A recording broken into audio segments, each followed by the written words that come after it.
আসসালামু আলাইকুম ওয়া রাহমাতুল্লাহ। ওয়ালাইকুম আসসালাম ওয়া রাহমাতুল্লাহ। আজকে আমি পবিত্র কোরআন থেকে সূরা বাকারার কিছু আয়াতের অর্থ বলবো।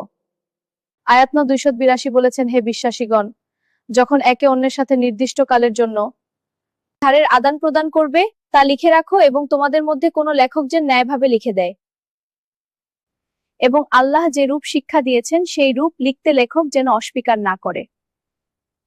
আয়াত নং 271, তোমরা যদি প্রকাশে দান করো তবে তা ভালো, আর যদি গোপনে করো এবং অভাবগ্রস্তকে দাও তবে তা তোমাদের জন্য আরো ভালো এবং এর দ্বারা তোমাদের পাপ মোচন করবেন।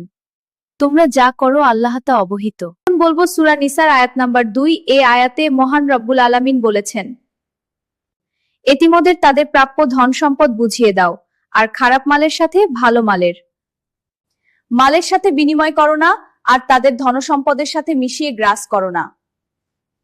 সূরা আন-নিসার আয়াত 3 এর অর্থ, মেয়েদের মধ্যে যাকে ভালো লাগে তাকে বিয়ে করো, 2টি 3টি অথবা 4টি পর্যন্ত। আর যদি আশঙ্কা করো তাদের মধ্যে সমতা রক্ষা করতে পারবে না, তবে একটি যথেষ্ট। সূরা আল ইমরান আয়াত 135 এবং 36 বলেছেন, আর যারা কখনো কোনো অশ্লীল কাজ করলে অথবা নিজেদের উপর জুলুম করলে আল্লাহকে স্মরণ করে এরপর কৃত অপরাধের জন্য ক্ষমা প্রার্থনা করে, আর আল্লাহ ব্যতীত কে ক্ষমা করতে পারে, আর কোনো কিছু করে ফেললে জেনে শুনে পুনরাবৃত্তি করে না। সূরা আল ইমরান আয়াত 43 মহান রব্বুল আলামিন বলেছেন, হে মরিয়াম, তুমি তোমার রবের আরাধনা করো, সেজদা করো, রুকুকারীদের সাথে রুকু করো। সূরা আন-নিসা আয়াত নং 101।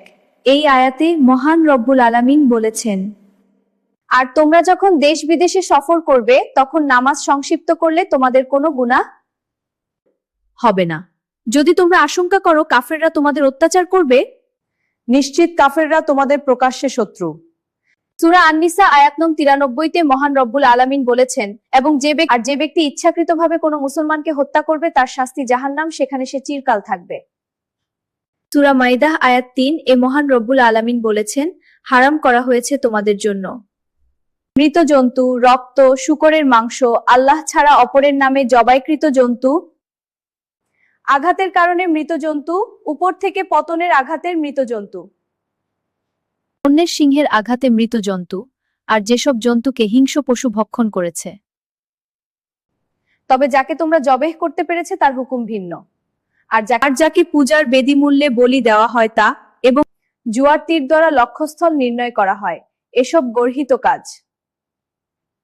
সূরা মাইদাহ আয়াত 6 মহান রব্বুল আলামিন বলেছেন, হে মুমিনগণ, যখন তোমরা নামাজের জন্য প্রস্তুত হবে তখন তোমরা তোমাদের মুখমণ্ডল ও উভয় হাত কনি পর্যন্ত ধৌত করবে এবং তোমাদের মাথা মাসেহ করবে, আর উভয় পা টাকনু সহ ধৌত করবে। আর তোমরা যদি অপবিত্র হও তবে ভালো করে পবিত্রতা অর্জন করবে।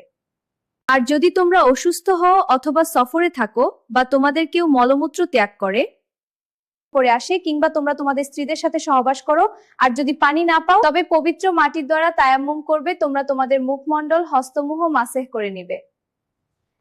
আল্লাহ তোমাদের কোনো কষ্ট দিতে চায় না, বরং তোমাদের পবিত্র করতে চান এবং তোমাদের প্রতি তার অনুগ্রহ সম্পূর্ণ করতে চান, যাতে তোমরা কৃতজ্ঞতা প্রকাশ করো।